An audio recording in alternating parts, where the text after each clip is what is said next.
Schreckgeist, the chair of the Department of Political Science, and in a moment I'll introduce our speaker Dr. Campos.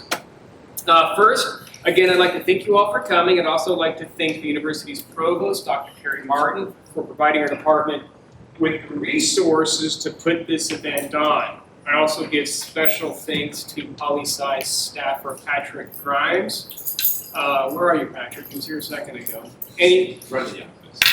Okay, well anyway, he was instrumental in getting all of this set up. He ordered the cookies, so if you know who he is, you can thank him for the cookies. And if you don't know about the cookies, all those cookies in the hallway are for us, so eat a lot of cookies.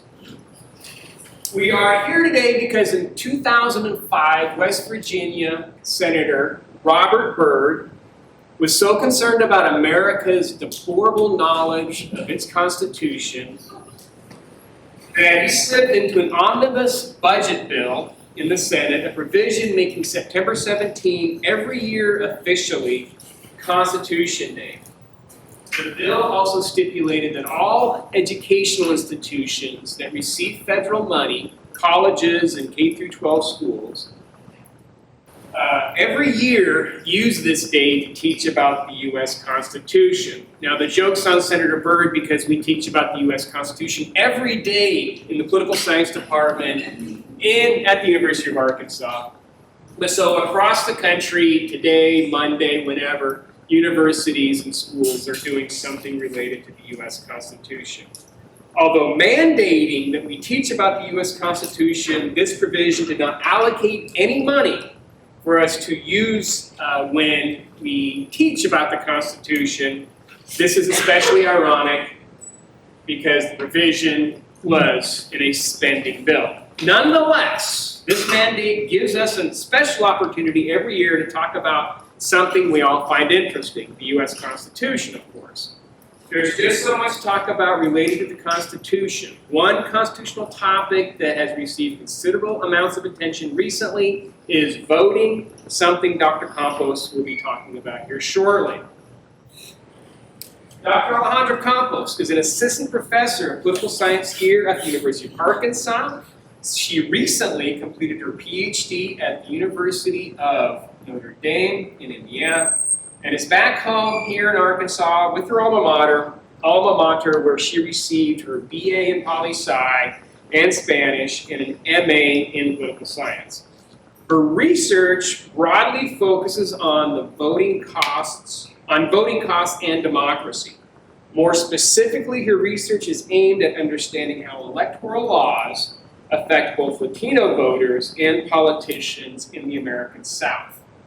Today, she will be presenting part of her work on voting costs and American democracy as it relates to the Constitution, and we'll follow this up with a question and answer period. So everyone, please welcome Dr. Campos.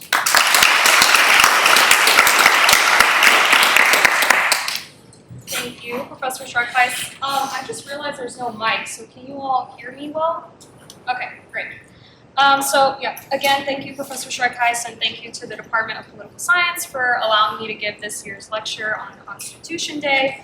I'm sure like 90% of you were bribed with being here with extra credit, but I'm still thanking all of you for being here today and staying so late on a Friday evening.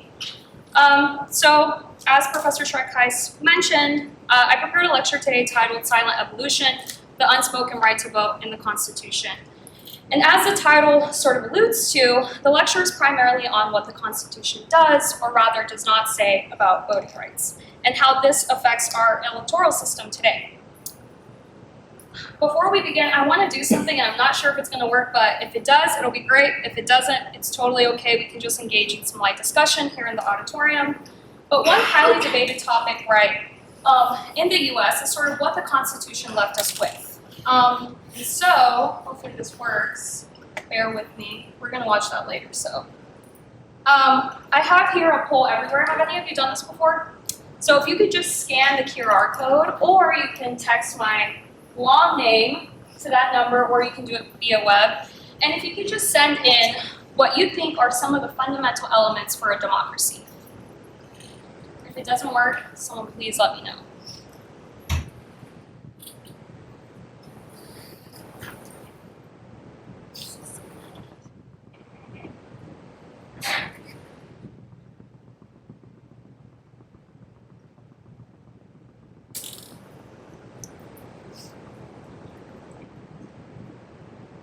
It could just be a word or two. It doesn't have to be like a 6-page think piece. So just like a few words on what you think are fundamental elements of a democracy.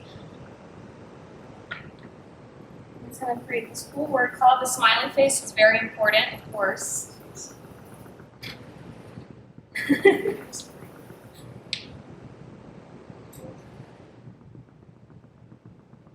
Keep repopulating as we. So of course, I sort of baited you, and I was hoping most of you would say this, right? That sort of one of the fundamental elements of a democracy is this idea of voting. Some of you talked about equality. Some of you mentioned rights, representation, balances. I'm assuming that's like balance of power, being educated, participating, fair. I see elections up there, speech, suffrage, equity, religion. And so when we think about, or as I continue with the lecture today, I want you to think about some of these elements that you all submitted as sort of fundamental to a democracy and how the United States fares on all of that, right? Okay. Very interesting responses. So as I mentioned, most of you said, right, voting. And when we think about how the United States is done, it's good to look at what the experts have to say first, right? So before we move forward, I kind of want to talk about two definitions that the experts find are important to democracies. Larry Diamond argues that at minimum, democracies are defined as a system of government in which people can choose and replace their leaders in regular, free, and fair elections. He adds that people in democracies, right, have the freedom to vote and run in vigorous and energetic campaigns. Similarly, Robert Dahl argues that people in democracies, or in democracies, practically all adults have the right to vote in the election of officials. And in addition to that, right, they mention some of the things that you all mentioned, right? The freedom of speech, the freedom to receive information, and other sort of items. So this kind of leads us to the following question. What do we have here in the US? And some of you might know this quote. It's a sort of a famous tale about Benjamin Franklin leaving the Constitutional Convention, and someone asks him afterwards, well, what have we got, a republic or a monarchy? To which Franklin replies, a republic, if you can keep it. So what did he mean by that? Generally, we define liberal democracies as a country with majority rule, but with protections for minority rights. On the other hand, republics are sort of broadly defined as a country without a monarch as the head of the state. Now, today's scholars debate whether or not the US is truly a democracy, and sort of, we kind of fall in the middle, right? We're not truly a democracy because of some of the laws that we have in place, but we're sort of this mixture of the two. Of course, these arguments are related to some of the undemocratic elements of the Constitution, not just suffrage, right? So when the Constitution was written, slavery was still in place, it was largely just neglected. Equal representation in the Senate was also sort of this democratic element of the Constitution, judicial power, congressional power, and the election of the president. So this leads us again to the following question. What did the Constitution have to say about the right to vote? If I haven't spoiled it already, it practically says nothing. In the Constitution, there was no direct reference to the right to vote, but at the time, elite property-owning white men were given the right to vote. This was largely due to the founders being divided on the issue of suffrage. On the one hand, almost all of the founders fundamentally agreed that the US government would not be a monarchy. But on the other, founders like Madison were slightly favorable to monarch-like elements, namely that not everyone would have equal access to voting. So James Madison described this issue of suffrage in the following way. He said that the right of suffrage is a fundamental article in the Republican constitutions. The regulation of it is, at the same time, a task of peculiar delicacy. Allow the right to vote exclusively to property owners, and the right of the persons may be oppressed. Extend it equally to all, and the right of property owners may be overruled by a majority without property. And so you can see how founders were sort of in this dilemma where they feared that sort of the general public would not be equipped to be able to vote. And so what that ultimately led us to is that the right to vote was left up to the states.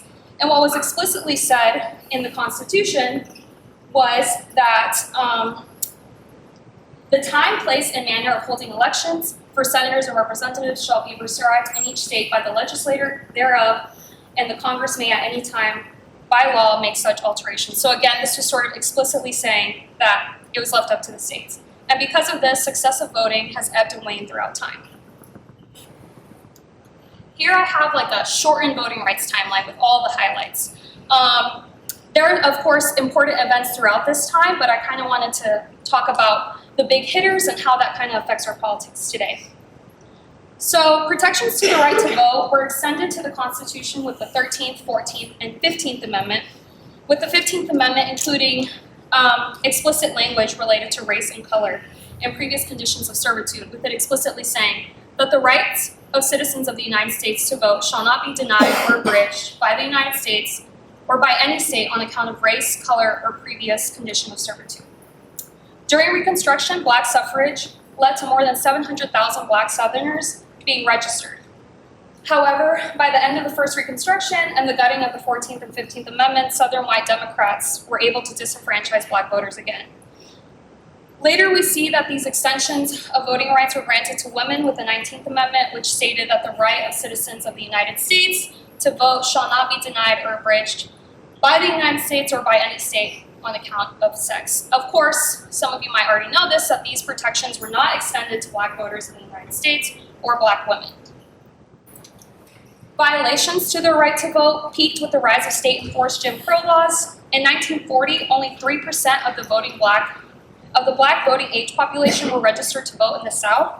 This number only increased to about 25% after the Smith v. Allred case in 1944. So, to sort of contextualize how bad things got, right, I wanted to share this quote from Virginia Representative Carter Glass, who had set out to bring the Mississippi Plan, which was sort of this conglomeration of restrictive laws against the black voters in Virginia, with the hopes of cutting 4/5 of black voters in that state. He was asked by a delegate if by bringing this plan to Virginia, will he not be doing this by fraud and discrimination? To which he answered, by fraud, no. By discrimination, yes.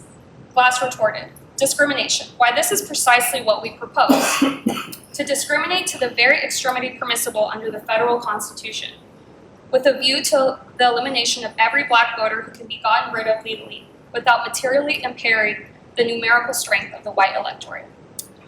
So I share this quote to sort of emphasize how for many years the United States did little to protect the rights of black citizens, primarily because the Constitution, right, kind of left it up in the air and left it up to the states. And the right to vote was unwritten. It really wasn't until the 1965 Voting Rights Act that suffrage was guaranteed for black citizens, providing the language necessary to prohibit voting discrimination by establishing that states or political subdivisions could not implement voting prerequisites to deny or abridge the right of any citizen of the United States to vote on account of race or color.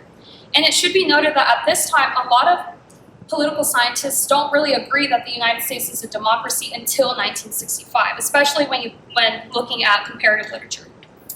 So the impact of the Voting Rights Act, and in particular Section 5 of the Voting Rights Act, cannot be understated.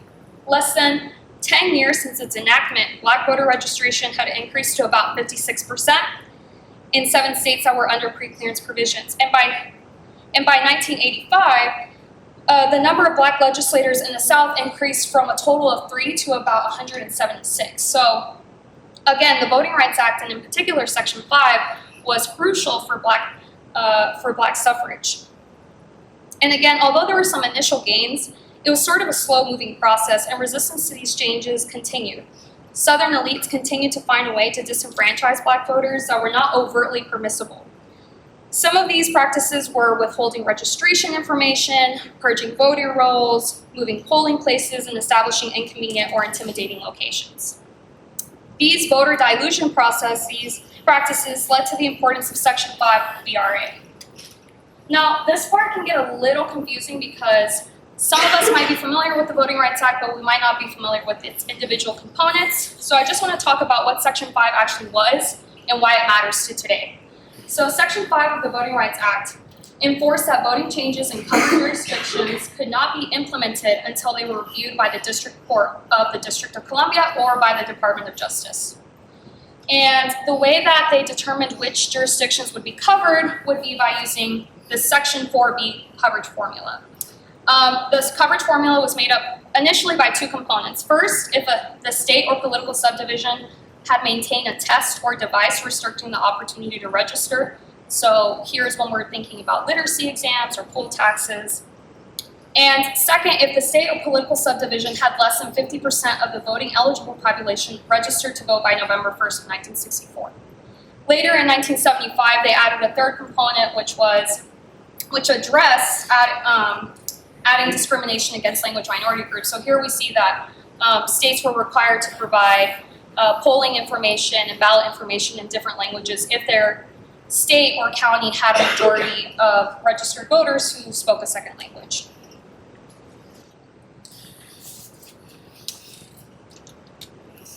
Here, this map shows which states were covered by Section 5 before the Shelby County decision, which happened in 2013.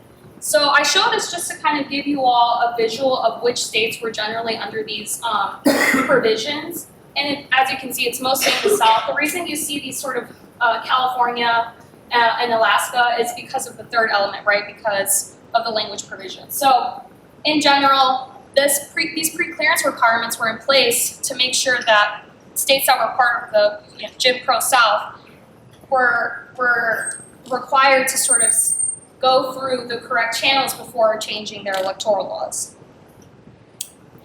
So why Section 5 really mattered for the VRA really came into light with the Allen State Board of Elections case.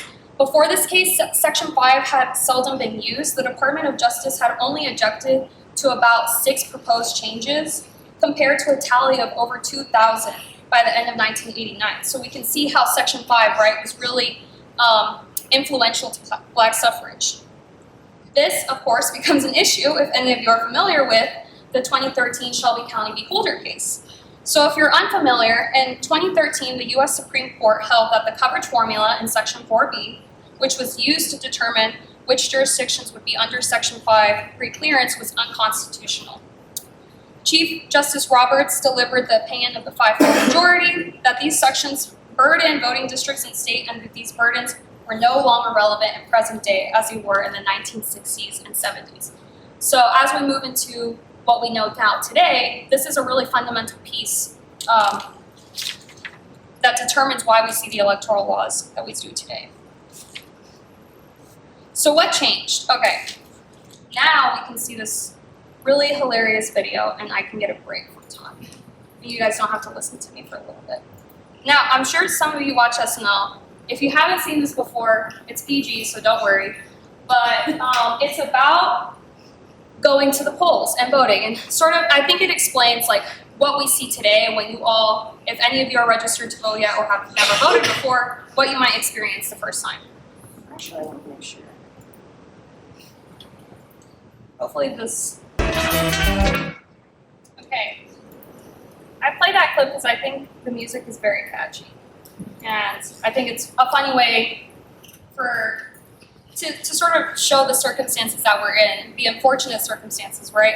And so this clip obviously focuses on the shortening of polling hours and what scholars have tended, and sort of other contemporary issues, right? So here I have sort of like 4 big changes that we saw after Shelby County.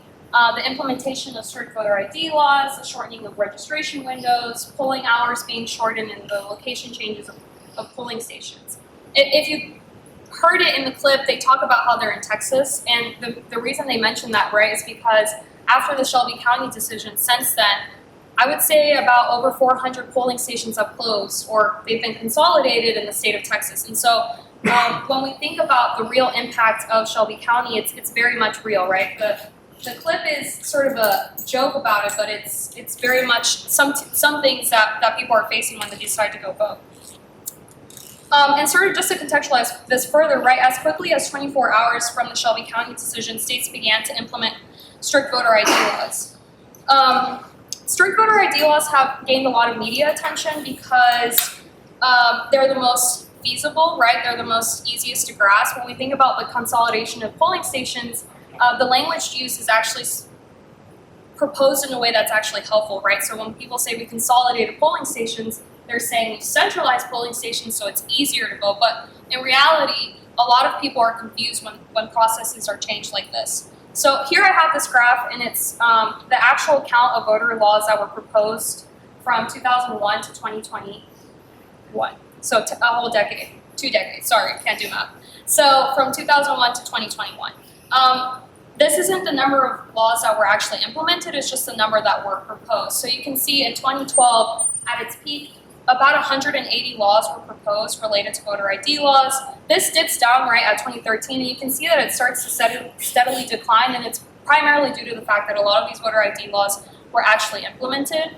And then in 2019, we see a steady rise again, and this is because we see a new flavor of voter ID laws. The voter ID laws that we had 10 years ago are not the ones that we have now. So before, they were more relaxed about the type of ID that you presented. They were more relaxed about whether or not, or how you used it for mail-in voting. And now we see this new flavor, right, where it has to be a government-issued photo ID card or something like that.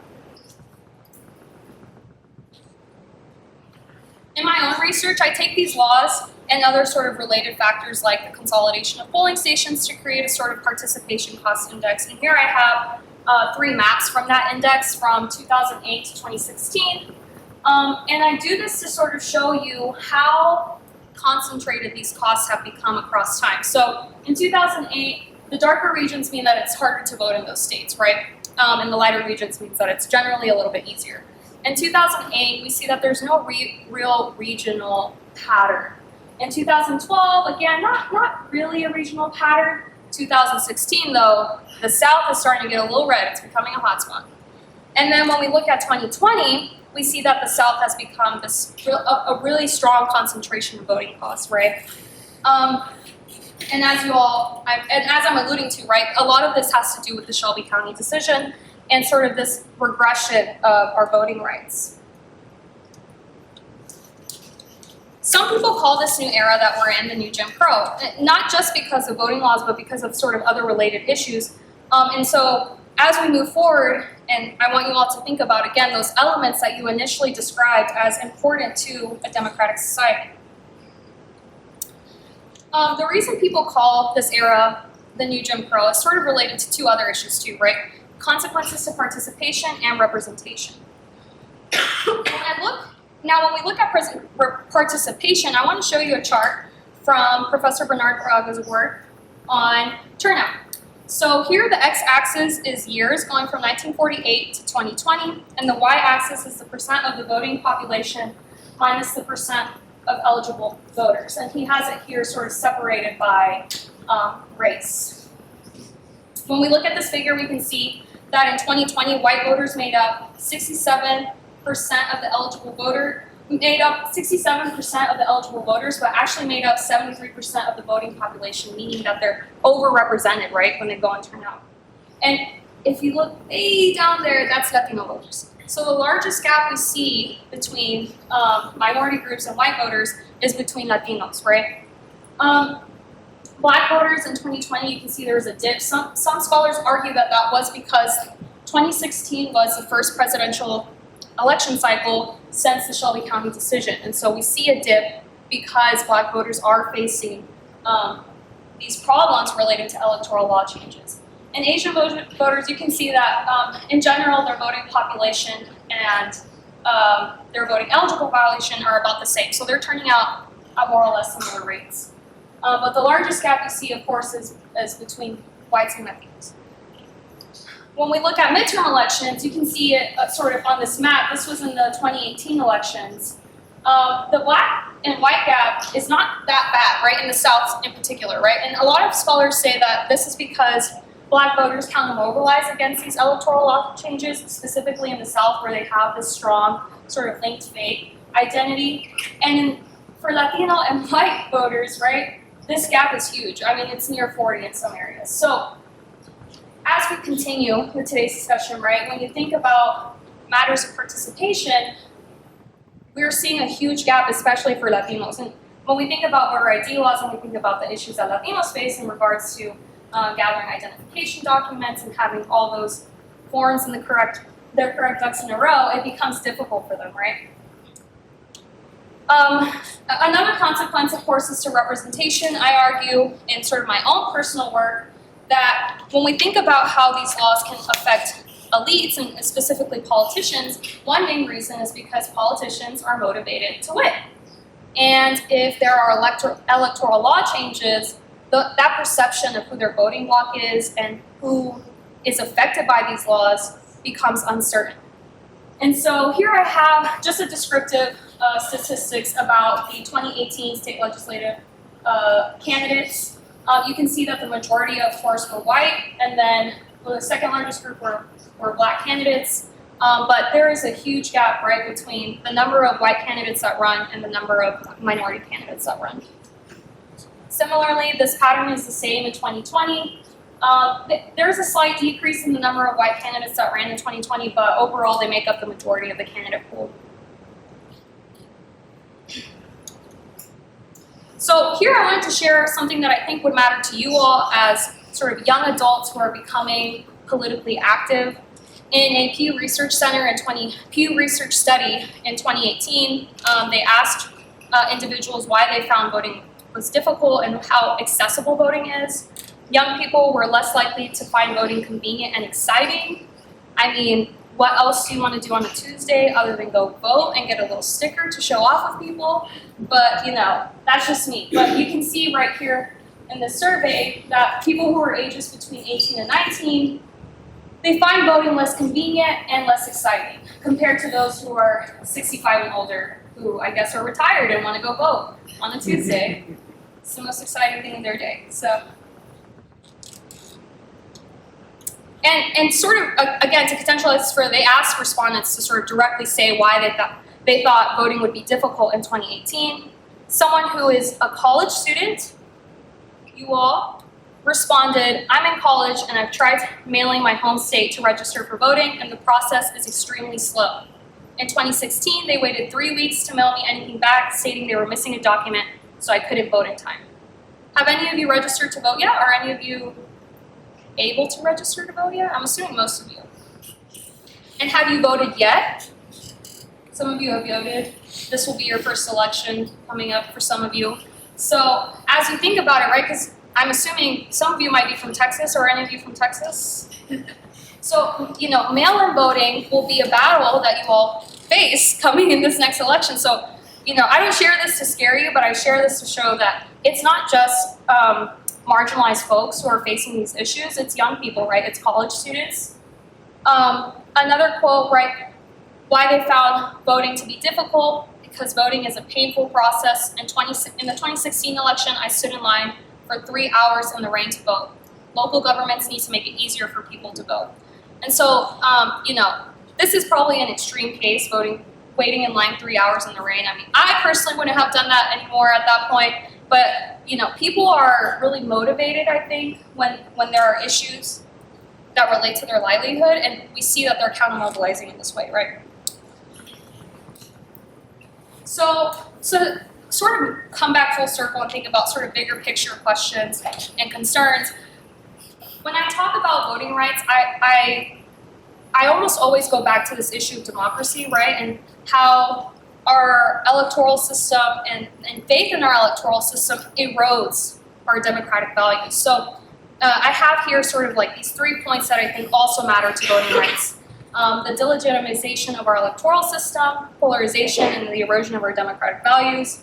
When we think about the delegitimization of our electoral system, I sort of share how, you know, it was peaked at the January 6th insurrection, right? And here's a survey done by a Monmouth poll that found that 3 in 10 Americans, including 2/3 of Republicans, believe that Joe Biden only won the presidency due to voter fraud. And the reason this is an issue, right, is because a lot of these electoral law changes are ideologically divided.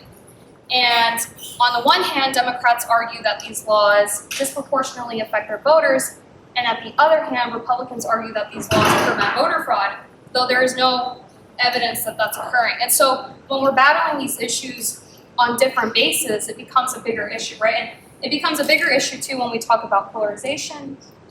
Here I share this sort of research by Yanger that says that, you know, he talks about affective polarization, and when we start thinking about our party ideas, our social identity, how that becomes, how increased our party feeling becomes. So like, he here finds that people become more unfavorable towards their out party. So I'm a Democrat and I don't like the Republican Party at all, or something like that, or vice versa, right? So this is something that we see across time.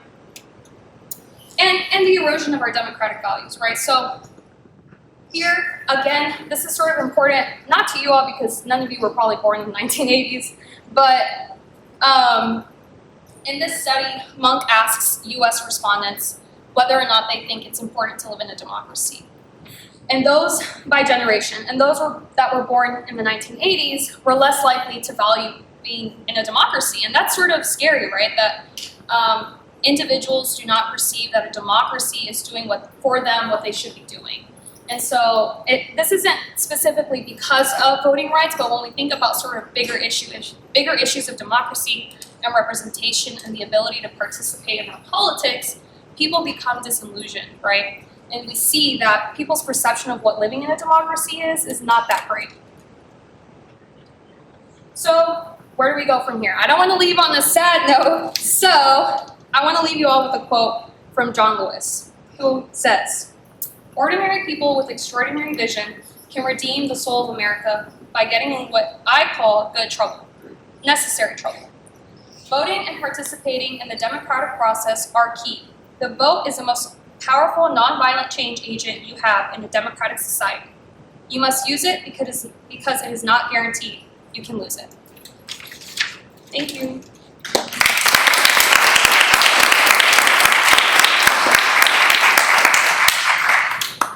All right, now it's time for the Q&A. So you got any questions for Dr. Campos?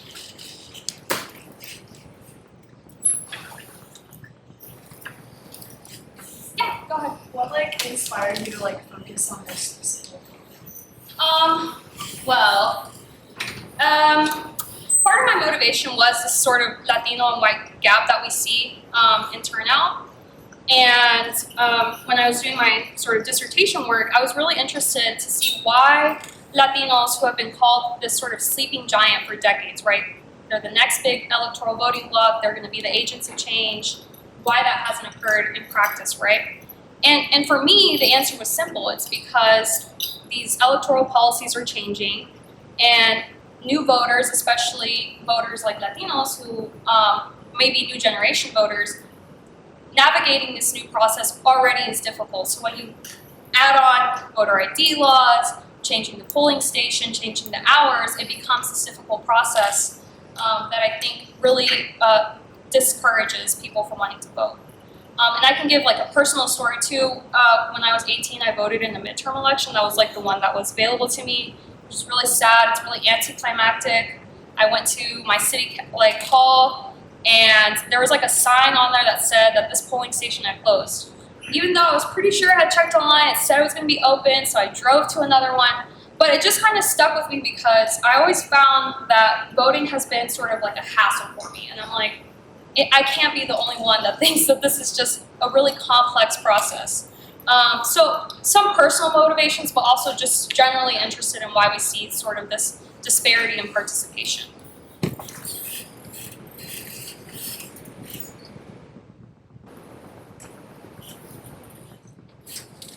In your research, have you come to any policy recommendations or anything? Yeah, the policy recommendations are hard, right? Because that would require some sort of federal oversight again, right? And right now, like I said in sort of the presentation, it's situated within the states. I think that some sort of federal oversight would help, especially when we think about how polarizing this issue is, right? Because on the one hand, it would address this issue that people have with voter fraud, and sort of if we standardize it across the board, then maybe that would help, both sides of the argument. But I think it's difficult, right? Because when we think about the implementation of voter ID laws, for example, too, elites and even people are sort of even polarized on this issue. Elites see it as a very strong issue that might be disproportionately affecting their voting bloc, but not all individuals see it that way as well. Because most of you probably have an ID, right? You got one when you were 16, when you got your driver's license. But some of you might not have those documentations, and so it's hard to parse out exactly what the consequences of these laws are. One question I had was actually in response to something that you just said was, can you speak a little about kind of public opinion towards voter ID laws under different disparities of age, race, sex, gender that we see people in support of the opposition? Yeah. People's public opinion and how Yeah. So there is this gap between, Can you repeat the question? Yeah, so what Cameron asked, oh, did you want to No, repeat no, that? So what Cameron asked is if there is this sort of gap between what elites see as sort of as opinion towards these laws and what individuals see, and like just following up on that question. So to answer that question, elites are much more polarized on these issues than individuals are. In general, individuals find it, I think the Monmouth poll also had an article come out, I think 2 years ago, that said that like 80% of people don't think that voter ID laws are that big of a deal because they already have some sort of identification, right? And even when you look at Democrats, there is some slight deviation when you look at by party. So like only 60% of Democrats thought that these laws would make it harder for them to vote versus like Republicans way less, you know? So there is some like party differences, but just generally people don't think that voter ID laws make voting all that much harder. It's really these like consolidation of polling stations, the shortening of polling hours, complex registration questions and stuff like that, like just figuring out that whole process that can actually make voting more difficult. Is it too frequent? Yeah, do you see like policy being like an equitable way in like restoring like voter integrity like in our elections? Like is policy a way to restore that like trust in our electoral process? I think policy is one way, but I think in another way, right, elites kind of have to also back our institutions. So an example that I saw once at a lecture, right, about the integrity of our electoral system and people like sort of truly trusting our system, it's kind of like the dollar, right? We all know that the dollar is a dollar, we all believe it's a dollar because we value it, right? Like we all sort of buy into this is a dollar, we all use it, we all agree it's a dollar. If our elites start telling us it's not a dollar, like that's not a real dollar, a lot of people sort of follow what the elites say, right? Or it's easy to sort of assume what they're telling us is true. And I think this happens with the electoral system too, right? Our elites also don't legitimize our electoral system, and that leads right to increased polarization, the erosion of our democratic values, and all these other issues that I talked about at the end. So in one ways it's policy, but in the other, right, it's that we sort of all kind of trust that our electoral system is doing what it says that it's supposed to do. And in general, there's not really any evidence to suggest that it's not doing that.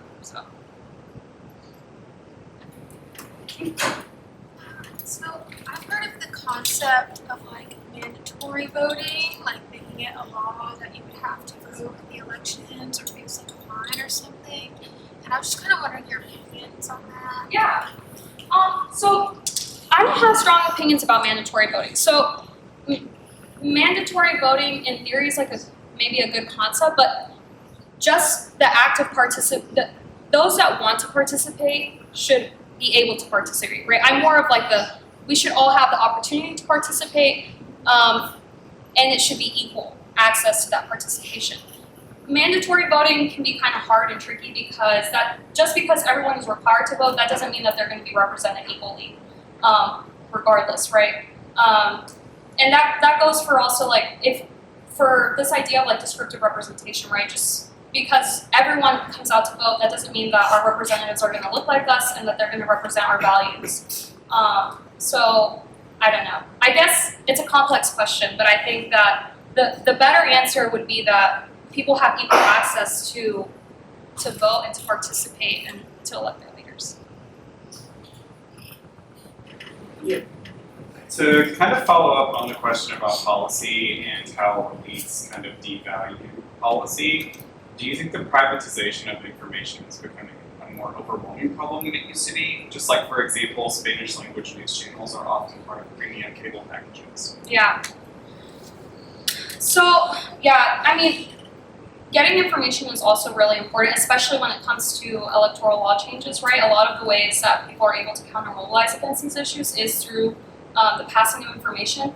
I don't really know if it's necessarily an issue about, the privatization, especially the example you give about Spanish language media being part of sort of these cable packages, because I think especially in the South where we would have expected, for example, Black turnout to have decreased, it didn't, right? Because they counter-mobilized through these other strategies. Media is one tool, but of course there's also the churches, there's also nonprofit organizations, and so, in one way it is not great, but in the other, I think these communities have really strong political communities, and they're able to counter-mobilize, and so whether or not they should have to do that is another question. Yes, I'll ask my question now. So a lot of what that's behind the laws that make voting more difficult, I think are pretty easy statement to make, that they're predicated on this notion that if we do a few things, it'll benefit those who make those laws. So if the Republicans control the state legislature and they modify the legislation to make it harder to vote, some people, well, those people vote for Democrats, therefore we're going to have more Republican office. Is that true, though? Is all this stuff predicated on actual valid assumptions? Yes. Asking this because I have a paper. Well, I don't know if that's what you're asking this, but in other research that I've done, specifically looking at the implementation of voter ID laws, right? Not just in general, like other related electoral law changes, with a professor at the University of Notre Dame, Professor Jeff Hardick. It's in the Proceedings of the National Academy, if any of you are interested in reading it. We find that there is actually a democratic advantage when a voter ID law is implemented. We conclude, right, because that's kind of like an uncomfortable feeling, but we sort of conclude that there is a lot of evidence to suggest it's because of these counter-mobilization strategies, right? It's not because these laws made it easier to vote, but it's because these people, in spite of these laws, are going out to vote. So, yeah, in the news there was, in the 2016 election, there was a lot of Republican opposition to mail-in voting, because it's just too easy to commit fraud, we can't have that. And it turned out that Republicans used the mail-in voting option where it was available at rates far greater than Democrats. So it's an instance where it's just hilarious, because you got one side saying, no, we shouldn't be doing this, but they're the ones who are going to benefit in the end. And one side saying we should do it, but it's actually, sort of demolishing an already crumbling voting base in a lot of places. Yeah. Any more questions? All right, well, let's give Dr. Compos a big hand. Thank you, everybody, for coming. Like I said before, there's plenty of cookies out there. Feel free to grab one now and a couple